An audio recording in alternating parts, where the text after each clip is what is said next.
Hello to you, my fellow Dark Ones. How are you guys doing today? How's life? I'm semi-recording back to back, but since the last episode I have upgraded 16 more solar panels, so we have 2 amps of ZPM. I know what you're thinking, what do we do with all that power? Well, did you know now that we have Naquadah coils, we can cook draconium? It's actually quite important. You will see why in a moment. I don't think this is gonna be a quest, is it? No. Anyways, here's what we're going to do with that draconium. We need a sonarium battery, large. We're of course going to make us a drill tip out of draconium, and that shall be converted into electric prospector scanner LUV, range 15 by 15, although charge is 0. Will you charge up? No. Let's find an LUV machine. I came to an area near our base, so let us give it a test. We just right click, right? Yeah, it shows you all the ores. And I think it also shows, wow, that's a 6x6. It missed that one. That's awesome. Let's hope that this one is more accurate than the previous one I made, although this one doesn't mention any accuracy. Yeah, so probably 100%. Anyways, I made the prospector because I'm short on very important resources and we might have to go mining. But what is the plan for today? Good question. I want to be able to hit the ZPM age by episode 20, so today we have to make the Naquadah line. Then next episode we get a fusion reactor, we get europium, and we shall unlock ZPM. Speaking of ZPM, did you know that the name is based on 0-point module from the show Stargate SG-1? Also Stargate Atlantis. My favorite person was Rodney. Let us get to work. This is the quest line that we have to follow until we get Naquadah alloy. In the Naquadah chain there are 2 fluids which are fully recyclable, so we don't really need that many of them. One of them is ether and one of them is P507. So let's try to make a bunch. One of them requires seed oil, that is our entire supply. We need ethanol, which for some reason we are not getting that much, has problems obviously.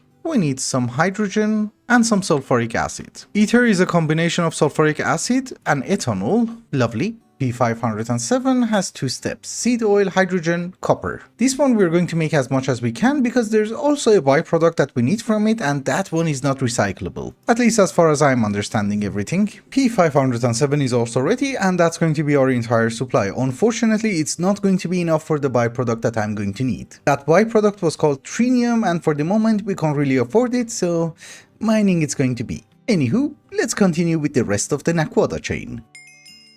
Oh, my cables are ready. Last episode somebody saw this message and thought that I'm cheating. Well, this is actually the message from our applied energistic system. I ordered 800 cables, they were ready in 4 minutes. I'm assuming if you want to cheat 800 cables and it takes you 4 minutes, you're a garbage cheater. Anywho, now that we have ether, our next order of business is to make antimony trichloride solution. That is going to be obviously a combination of ether, chlorine, and antimony. I'm sorry that I'm mentioning random things in the middle of doing something, but also somebody told me that why are you using expensive coils for chemical reactors? They don't have an effect. Yeah, you're absolutely right. They don't do anything, I know that. What do you suggest I do with the hundreds of useless coils that I have? And I don't have any recipes for copper nickel coil, so this is why I'm using random coils. I don't really care. But yeah, that is our antimony trichloride solution. It's something which is incredibly fast, so you don't need a multi-block machine for it, but we also need a cell for the quest to count.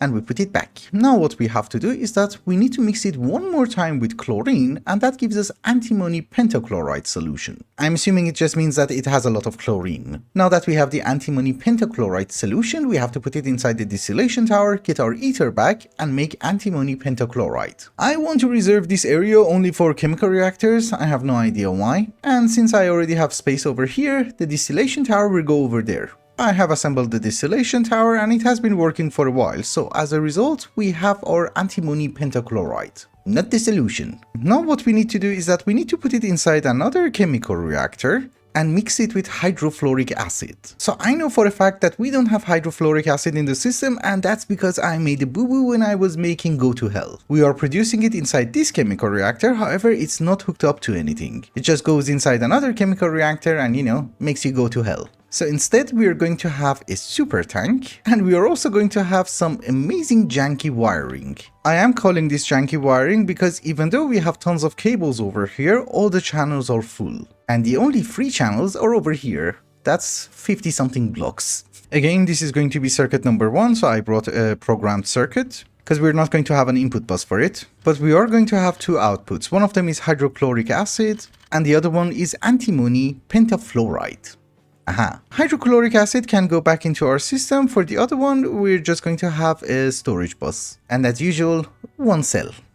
For the quest. The antimony pentafluoride that we just made has to go inside another chemical reactor, and we have to mix it with more hydrofluoric acid. As a result, we're going to get something called fluoroantimonic acid, which apparently is also the most powerful acid ever. According to the quest book, however, it doesn't eat the cell, also doesn't eat the output hatch. But I know what you're thinking, Lush. Where's the Naquadah? That's actually a very fair question, but now that we have the fluoroantimonic acid, we can process the Naquadah. But that has to be done inside blast furnaces, and obviously, they're not going to be here. I did order two. That's good. We can get away by having nichrome coils, but we go with TPV. I'm missing one, right? No, actually, you need half a stack for two. The two blast furnaces have been set, and yeah, I'm very sorry, there are too many hatches and bosses everywhere. But basically, we're mixing the Naquadah mixture with fluoroantimonic acid. Of course, as a result, we're going to get titanium, which will also recycle some of our hydrofluoric acid back. But most importantly, we get low quality Naquadah. And of course, a bit of time later, that low quality Naquadah goes inside the centrifuge. We get our antimony dust back, and we also get gallium hydroxide, which later on, if we put it inside the chemical reactor, we're going to get gallium. But the low quality Naquadah solution has to go inside another chemical reactor, thank you Warp. We mix it with P507, and after 200 seconds, we're going to get some of our fluorine back, as well as Naquadah adamantium solution. And that's where we're going to be stuck. In order to process the Naquadah further, what we're going to need is a neutron activator, and in order to craft a neutron activator, I'm going to need a precise autoassembler. Not like the garbage one we have over here, this is just a normal assembler, but a multi-block. We need one of these precise autoassemblers with tier 1 casing. Since the precise electronic unit casing is the most expensive part of this multi-block, we're going to just make the minimum amount, which is 42. The rest, we're just gonna put buses. So if you guys remember, last episode we made two precise autoassembler controllers. So we already have the one, but I'm going to make a brand new one as well. I think with the amount of circuits and crazy things that we have, we need two multi-block assemblers. Probably not this episode, maybe the next one or the next one, I'm not really sure, but I'm going to put it over here in front of this guy. The final controller will be used for an actual precise assembler. It doesn't have that many recipes. It's just 16. You're garbage. Anyways, we need 42 casings. We are missing a lot. Graphene is not a big deal. I have to change the recipe. I have to change the silicon. Lumium I have been making. Let's dump the garbage. Yeah, as I have been saying, lumium takes a crazy amount of time to get prepared. So whenever I had some time, I ordered a bit of the fluid. We have 16 buckets. It's not much, I'll give you that. But I have just set up the pattern for the lumium cable. Now we need a very weird alloy. But not a big deal, it takes 6 seconds in IV. So I don't really know, let's get 2000 of it. Which I was really hoping is going to be processed faster. But it's 1 every second. I'm not picky. Now, the final item that we don't have is this steel ingot. We needed the primitive version for the previous casing, however, this one is a bit more involved. You can't make the dust, you have to do it like this. And it's also the most expensive one, because it's a ZPM recipe, it takes 285 seconds. Awesome. But maybe with the coils we're going to get some overclocking. We also need cerium. I have some cerium in the system, it's not the correct cerium. Yeah, it's cerium-rich mixture. What do we do? Oh boy, this is fun. Vanadium pentoxide dust. Oxalate. Will I ever get cerium from this? Yeah, okay, I will. Eventually. Cerium is actually part of the monazite line, if I'm not mistaken. Yeah, precisely. So the few ones that we are going to need, we're just gonna make it manually, I guess. A few hundred. Actually, despite what I understood, this is going to be super easy. We just need some vanadium, we mix it with oxygen, that gives us vanadium pentoxide. Oxygen is now being handled by applied energistics and it takes time to warm up, but I guess that's probably more than enough. We mix it with sugar and nitric acid on circuit number 1, and yeah, that's our oxalate. I have no clue what it is, but yeah, we're getting closer to cerium. Not really. I just have to cook it and electrolyze it.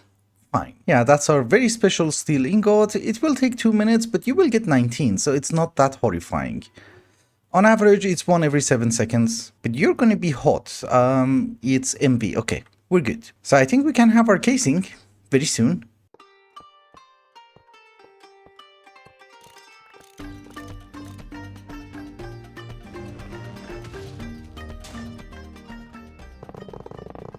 Alright guys, it has been a while later and there has been a few developments around the base. First off, we do have our actual precise assembler. I was not really meant to put it in front of the old one, I was meant to put it here, but I forgot. But eventually we are going to have two multi-block assemblers, so what I'm going to do is that I'm going to make a brand new one over here, and transferring the patterns is also not going to be that confusing because we have like 5 patterns maximum. But with that precise assembler, what I have done is that I have made myself 2 Neutron activators. At first I thought this is going to be a real daunting task, but it's actually a very quite simple machine. Making it is very complicated. Operating it on the other hand is actually super easy. So first things first, where we left off was Naquadah adamantium solution, right? That has to go inside a Neutron activator, and here we are not playing with EU anymore, we are playing with neutron kinetic energy. It has to be between 200 and 230. Otherwise, it's just gonna give you junk. So our first Neutron activator, if we look at the controller, is exactly within the threshold. In fact, right in the middle, I didn't know which number to choose. And it's not fluctuating that much. The way that you achieve this is that first off, instead of an energy hatch, you need a neutron accelerator. I actually didn't know which neutron activator I should use. I decided to go with EV, but it really doesn't matter. You can even use an LV accelerator, it just takes a bit more time to get until this threshold. The way that I'm locking it is that I have a neutron sensor over here facing the neutron accelerator, and in here I have specified the threshold, it's also on inverted. On the neutron accelerator, I have a machine controller cover. You don't even have to change the setting, you just place it. The only thing which was incredibly difficult for me to understand was that output goes on the bottom, input goes on the top. And yeah, we have 2 of them because the first one is going to give us a byproduct which needs to be processed further inside a second one, which has a different threshold. I have already tested this, but here's the Naquadah adamantium solution, and you see every 5 seconds we get the output. Also the fluid. We need to hook up these guys to our applied energistic system, and when I was trying to do that, I realized the problem. So the channels on this smart cable is full, and these guys don't have a channel. I haven't used them, this is why I never noticed. It's actually going to be a super easy fix. All we need to do is to cut down the connection and one more P2P tunnel. Yeah, we were using 16, 18 over there. Okay, that makes sense. I have hooked up everything into our applied energistic system, and I'm also taking care of the most important byproducts. We're getting tons of goodies. Naquadah line is actually very rewarding. But anyways, our Naquadah rich solution goes inside an autoclave. We mix it with sodium hydroxide and we get something called the Naquadah. It's actually a very good version of Naquadah because if you mix it with sodium dust, you will get Naquadah dust every 5 seconds. With carbon, you can cook it into hot Naquadah ingot every 2 seconds. And most importantly, you can make the silicon every 18 seconds. Well, I have taken care of almost everything except the waste liquid, which has to go inside the distillation tower. However, I noticed something which is bugging me. So over at our second neutron activator, we're getting something called low quality Naquadria sulfate dust. We put it inside the chemical reactor, we get a garbage, we put the garbage inside the distillation tower, we will get more garbage. But if we put it inside another neutron activator, which has different settings, we need another one, eventually what we are going to get is Naquadria. And that for some reason is a ZPM questline. I don't mind doing that. This episode has already taken a huge toll on me and it's been like 3 days. So I don't really want to do that, but I think it's not a very bad idea.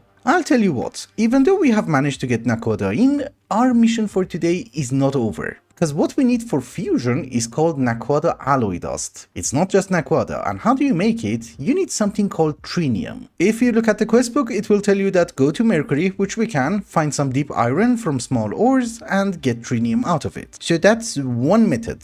The other method is that we process enriched Naquadah oxide mixture dust. It's not really going to be a super fancy setup because everything that you see over here, minus the trinium sulfate, already goes back in a loop, you know, to these machines that we have over here. So let's fix that one first, and for that I actually have a perfect candidate. So do you see these 2 chemical reactors over here? I really love them because they used to give me indium. Since I have found a cheaty method of getting indium, we no longer need this system. Besides, I have like 700 indium, so if I'm wrong, we're not screwed. The first thing that we have to do is that we have to export P507 as well as sulfuric acid into an input bus. Well, not a bus, input hatch. Then we need to export the enriched Naquadah oxide mixture into it. This is some sort of an ore, we get it from our ore processing. And then we're going to have a few outputs. We want one of these outputs to be locked to trinium sulfate, and the other one, which is going to be Naquadah oxide mixture, to the other output bus. The trinium sulfide that we're producing goes inside another chemical reactor, and whenever we get 6 of them, we mix it with hydrogen. That gives us the actual trinium as well as some sulfuric acid. And of course the Naquadah gives us our P507 back,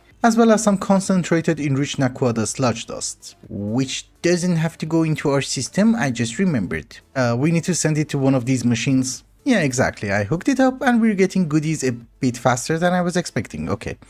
Yeah, we're getting Naquadah in, adamantium, most importantly we're getting trinium, and we're processing most of the garbage. That's good. So you're off the list. If you guys remember earlier in this episode, I was telling you that I'm out of phosphorus. And I'm not joking, I'm out of phosphorus. That's the phosphoric acid, so not important. I did put a few of them inside this chest, just in case I run out. And the main reason that I wanted phosphorus was that I wanted to make something called phosphorus pentoxide so that I can make phosphoric acid. That is going to be used for lumium and also something way more important, indium. I was under the impression that you need phosphorus in order to make phosphoric acid, however there is another way.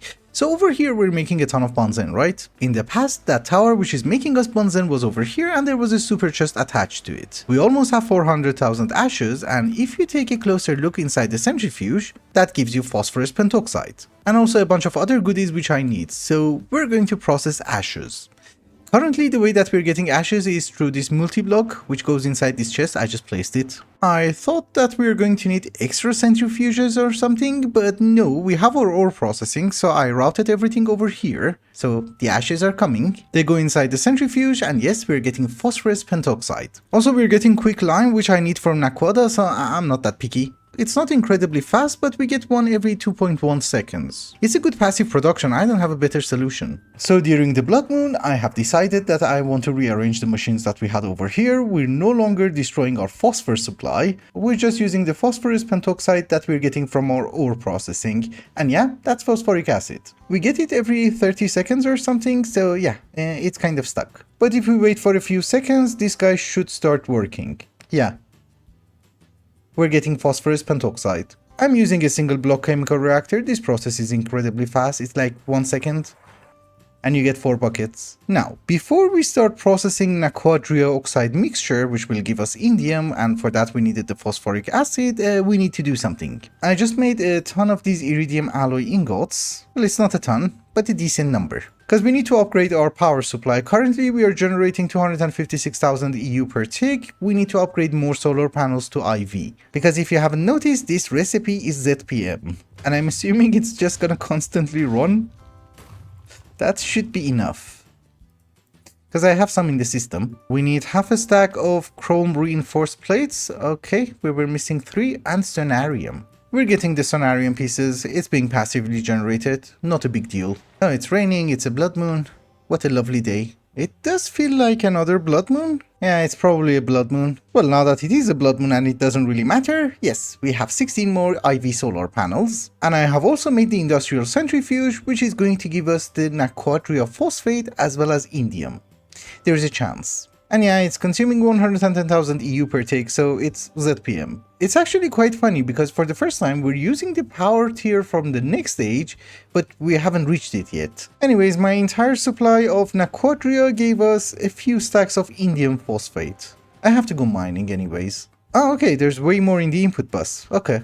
Then we should be good for a while. Oh, and by the way, something funny. So it's been a few minutes that it's a blood moon and it's nighttime, but our buffer hasn't dropped yet. That's because we are still using the buffer of the solar panels and they're massive. I mean, you don't really even need to have a supercapacitor, the solar panels will do. Anyways, now that we are getting indium as well as Naquadria, we need to process them. And that requires 2 more chemical reactors, which thankfully also is symmetrical.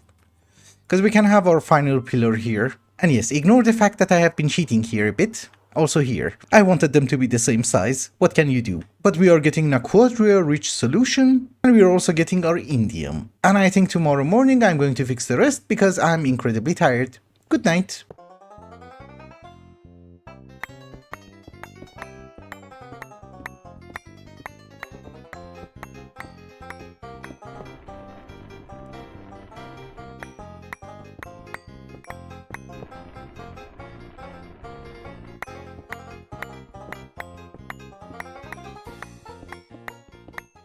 Alright guys, it has been a while later, and yes, my thoughts solidified when I was jumping, but I really had to get out of the base, so I went mining. I just couldn't stand machines. I thought I'm tired of crafting, so yeah, we have tons of resources from 3 different planets.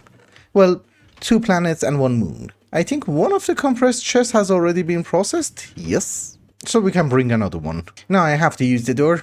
I closed the hole. But don't you worry, there are plenty of holes for later. But that's not all I have done. You might notice some extra chemical reactors, and if I come over here to the other side of the base, we have 1 more Neutron activator, 2 distillation towers, and 1 distillery. And basically what we are doing is that we are processing almost everything which is relevant to Naquadah. And yeah, even the Naquadria. So once we hit the ZPMH, all of these quest lines that you see on top are completed. So I'm assuming for next episode, if we want to make the fusion reactor, we're not really going to have a problem. Although we are going to have a problem, and that is our assembly line. We only have the one, and that's garbage. I have been making a ton of circuits in between the cutscenes, and I think next episode we are going to try and attempt to make 3 more of these.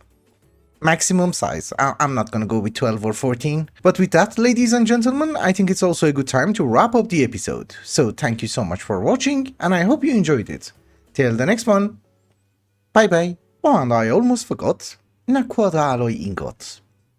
That is a quest. Thank you.